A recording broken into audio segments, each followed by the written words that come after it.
Welcome to Movies We Love. Today we will look at an adventure drama entitled The Warriors. Spoilers ahead.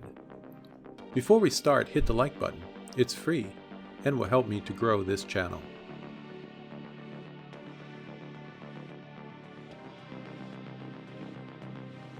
As night falls over Coney Island, Cleon, leader of the Warriors, meets up with 8 of his most trusted lieutenants to travel by subway to the faraway Bronx. They will be attending an event called by a man named Cyrus, described as the one and only. Throughout the city, other gang delegations are seen entering the subway in their full colors.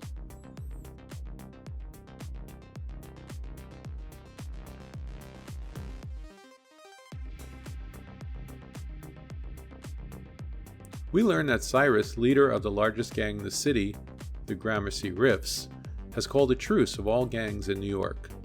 He wants an unarmed delegation of 9 from each gang to come to a mass meeting to hear what he has to say.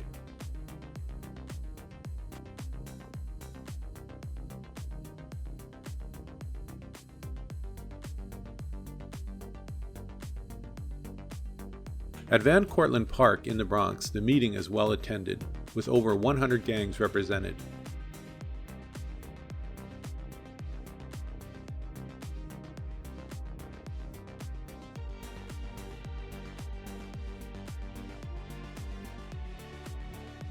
The charismatic Cyrus takes the stage and delivers a spellbinding speech.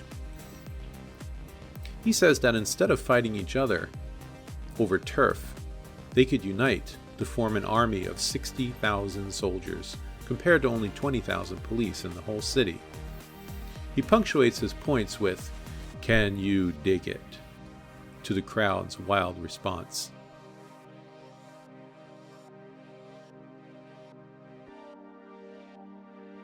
Outside the meeting area, the police are seen silently moving in.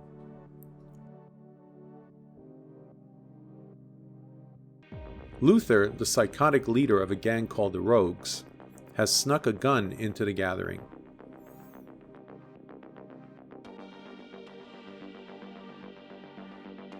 At a high point in the speech, Luther fires at Cyrus, killing him instantly. Luther turns to see that Fox, of the Warriors, witnessed the assassination, so he points the gun to kill Fox. Just at that moment, the police spotlights come on, blinding him.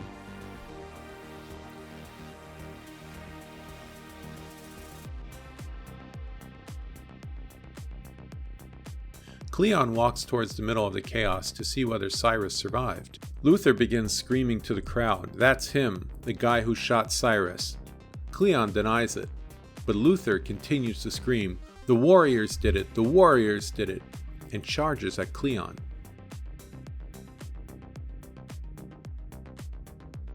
The other warriors break through a wooden fence to make their escape, winding up in a cemetery.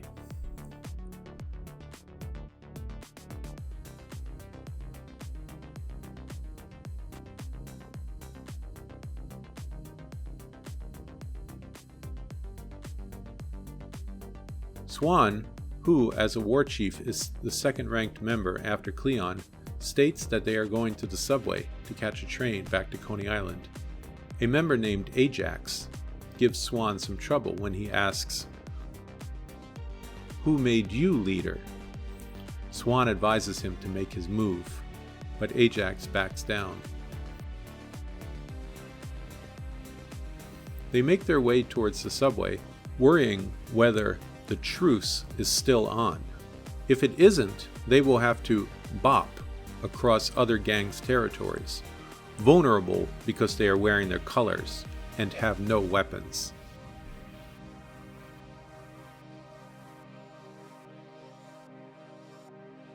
Meanwhile, the Gramercy Riffs' new leader, Masai, addresses the Riffs at their underground hideout. He wants the Warriors, alive if possible.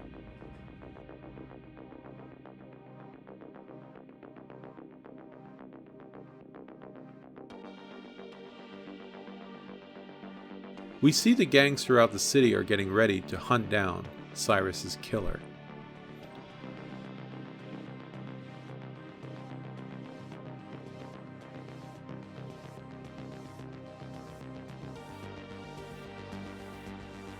The warriors wait for a train outside an elevated station, since a school bus, filled with a tough-looking skinhead gang known as the Turnbull ACs, begins patrolling the area.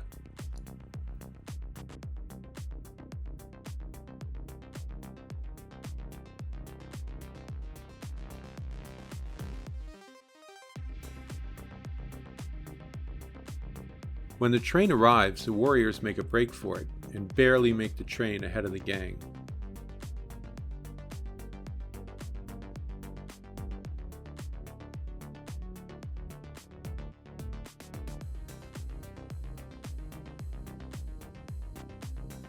The celebrating warriors' journey home is cut short when a fire on the tracks delays the train.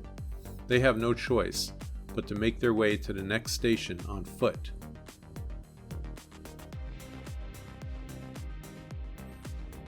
That route takes them directly through the Bronx territory of a small, low-level gang known as the Orphans.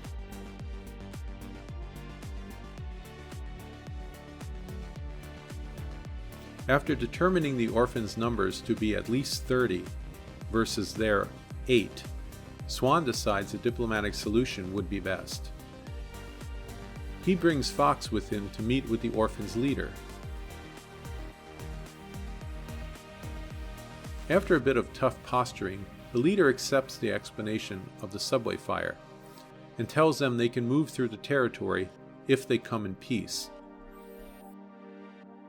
However, his girlfriend, Mercy, begins taunting him with chicken noises and cutting comments.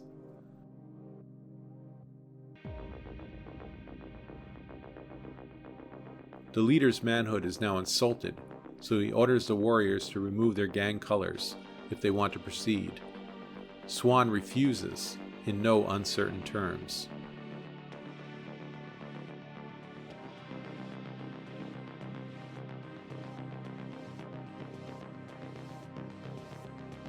The curious Mercy trails the warriors and gets caught by Ajax.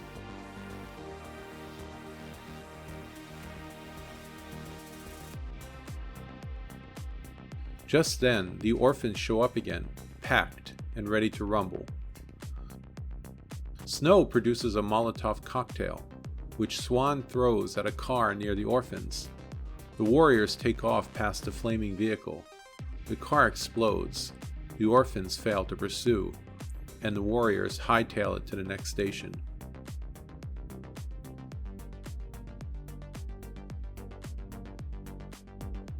With Mercy.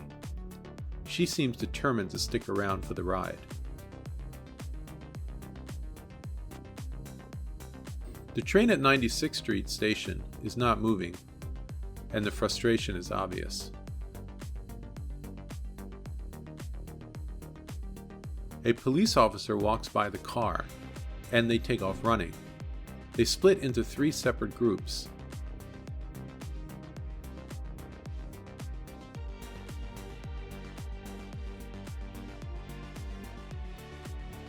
Fox and Mercy run down the platform. A cop comes from behind one of the pillars and tackles Fox. The cop tosses Fox onto the tracks, where he is killed by an oncoming train. The baseball furies have been waiting for them.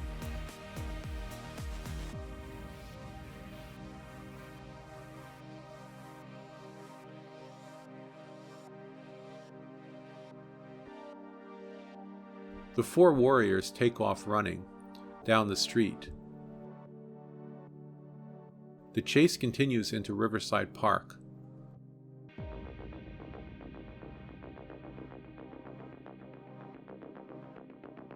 Swan and Snow circle to the Furies' backs.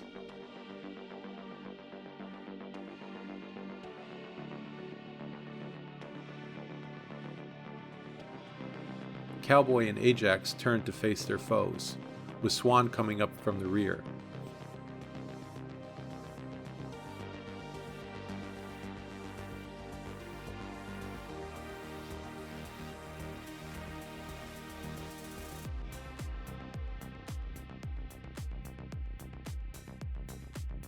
They succeed in wresting control of the bats and eventually in laying out all of the Furies.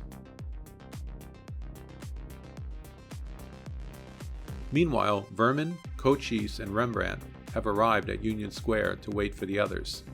They see a group of 6 young women giving them a "come hither" look.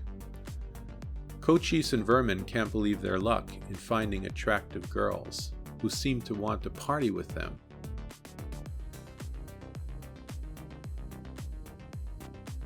Swan and his crew continue walking through the park. They pass a lady on a bench who gives her best smile.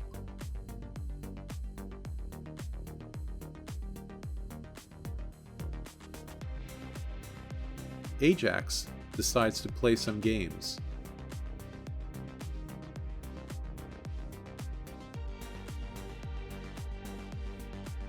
The woman turns out to be an undercover cop, and Ajax is arrested when he tries to assault her, getting himself handcuffed to a bench they were sitting on.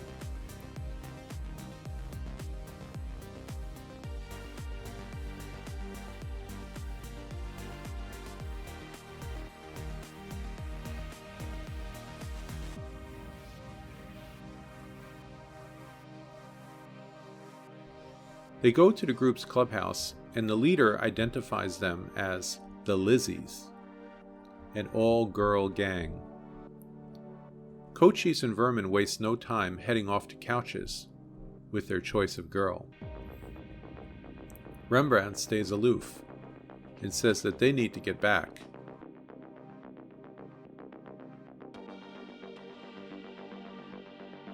They don't seem to notice that the women are actually lesbians. Only Rembrandt, the youngest warrior, senses the danger.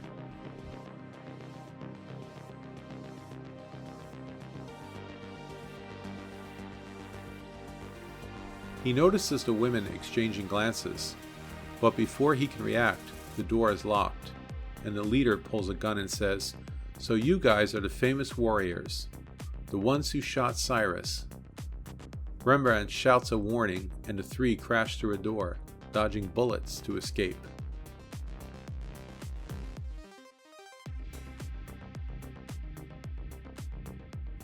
Rembrandt informs the others of what he has learned, that the women thought that the warriors shot Cyrus.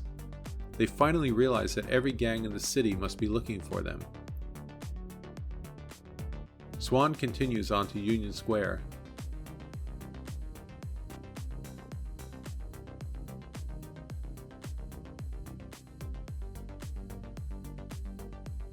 The punks, whose leader wears roller skates, spot Swan on the subway platform.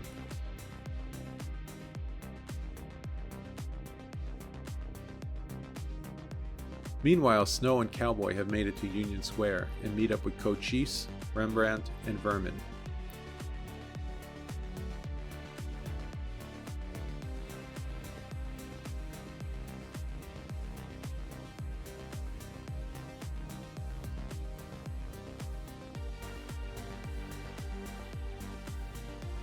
Swan sees his fellow warriors and signals them to lead the punks into the men's room.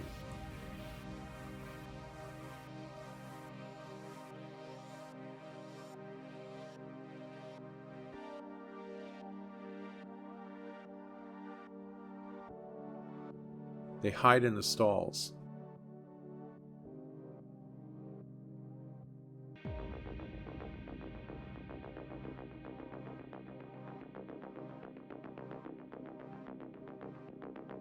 And ambush the punks with Rembrandt's spray paint.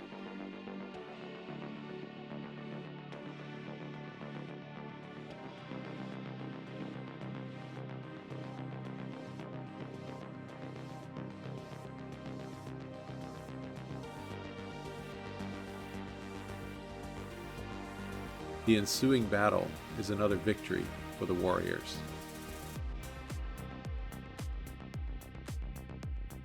The 6 remaining warriors board the final train home, with Mercy still in tow.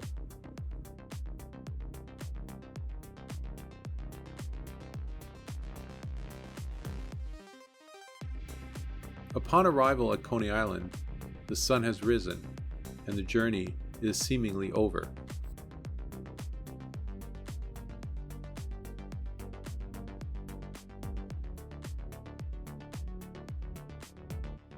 The warriors and Mercy walk through the deserted Coney Island streets, only to realize that Luther and the rogues are following them in a hearse.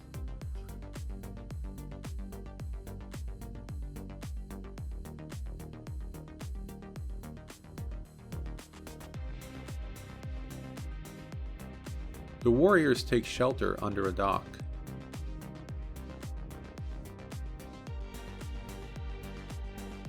Luther makes an ominous, rattling sound with beer bottles and chants, "Warriors, come out to play."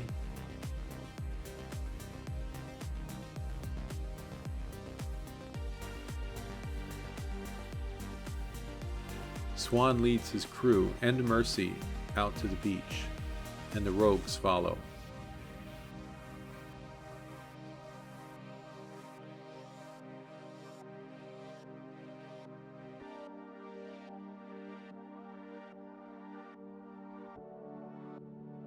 Finally, face to face, Swan asks Luther why he killed Cyrus, to which the crazed Luther replies, "No reason, I just like doing things like that."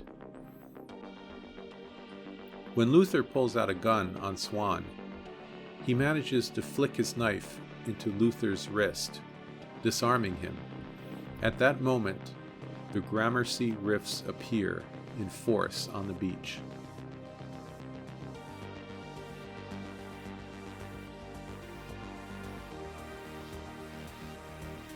Swan asks whether the riffs are still looking for the warriors, to which Masai replies, looking at Luther, that they have found what they are looking for.